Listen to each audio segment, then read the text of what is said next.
Trust me, once you try this sourdough cracker recipe, you guys will never go back to store-bought ever again. If y'all have never made homemade crackers before, you need to. Not only are they so tasty and fresh and have better health benefits, they also have the benefits of sourdough in them. But some people can face problems when making their own sourdough crackers, like getting the right texture and flavor. So today I'm going to show you guys a recipe you'll never need another one. So let's start mixing up our ingredients. We're going to start with 1 cup of sourdough starter discard. So this sourdough starter hasn't been fed in over 24 hours. It needs to be fed again. And the discards come from non-active sourdough. So I needed to not feed this sourdough to get it where I want it to be to make crackers. And the reason we're using discard is because the crackers don't need to rise. And so we're just going to use the discard so we can get the benefits of the sourdough without making our crackers get puffy and rise like bread. So you can say this is still a little bit bubbly, which makes it look like it's active, but it hasn't been fed in a while, and honestly, it sort of has deflated. So I wouldn't use this for bread making. If y'all need to make your own sourdough starter to do this recipe, I will link the video on how to make your own sourdough starter from scratch below. But let's go ahead now. We're just going to take this and add a cup. So there is a little bit of like a layer on it that I'm just going to remove first before taking my cup. And a lot of people call this, I think it's a hooch. And the reason that it gets that is because it's hungry. So like I said, it hasn't been fed in a while and it needs to be. I'm going to go ahead, remove this. It's just like a layer of like just thick, it's almost like dried out sourdough. You can see. And that's not, we don't want that part. There we go. Now, once you take that cup of discard from your sourdough, you'll want to go ahead and feed it as you normally would. But for now, I'm just going to set it aside and I'll feed it later. Next, we're going to add a cup of flour. Now, we mill our own flour.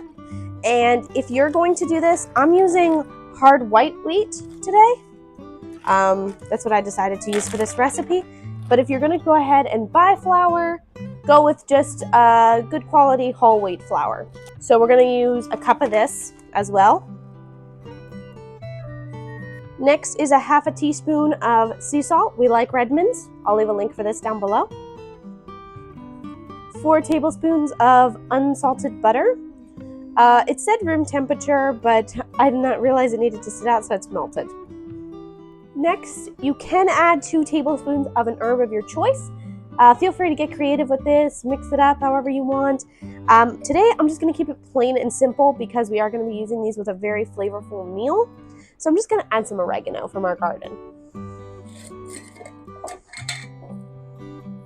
Now I just added roughly 2 tablespoons here. I didn't really measure it out. And then what we're going to do is we're just going to mix this all out. You can see this is not a lot of dough, but it's going to make a lot of crackers. So as you can see, I did switch to mixing with my hands to make this a little bit easier, but what we're going for is not like a stickier dough, which is what you do with most like breads and other baked goods, but we're just going for like a smooth dough. So now what we're going to do, now that this is all together, we're going to roughly break this in half. It doesn't need to be perfect, and we're going to wrap this in plastic wrap. We're going to do it with both of them. Now what we're going to do is we're going to stick these in the refrigerator for 30 minutes or up to a couple of hours until they're more firm. Now that our dough has been in the fridge for a half an hour, I went ahead and preheated the oven to 350 degrees. I have a piece of parchment here, a dough roller or a rolling pin will work too, and some more flour. So we're going to flour the parchment, and we're going to unwrap our dough. And you'll probably notice that it is now much firmer than it was when you first wrapped it and put it in the fridge. I'm just going to go ahead and smush this out a little. Then we'll put some flour on that and on the roller. And we want to roll this out as evenly and as thin as possible, down to like 1/16 of an inch is where you want to get. Now it's normal for it to have jagged, uneven ends. Just try and get it as even as possible.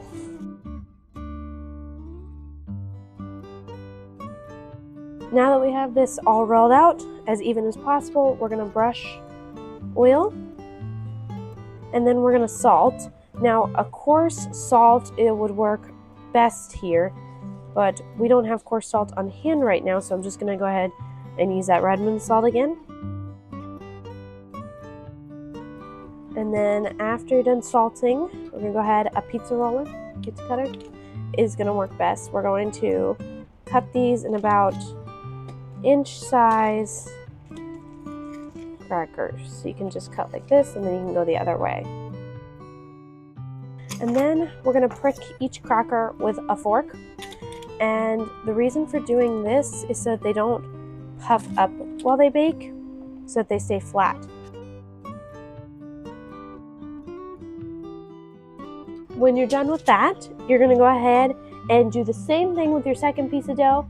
And once you're done with your second piece of dough, you're going to take this and put it on a cookie sheet. And you'll take the second one and put that on a cookie sheet and bake it for 20 to 25 minutes. You'll know they're done when they start browning around the edges. Once they were completely cooled, I took them off the pan and put them in this little bowl. Usually we make double that recipe that I shared with you, but we didn't need a lot of them and I didn't think we were going to use them all, so I decided to half what I normally make. So if you feel like you need to make more, go ahead and double this recipe.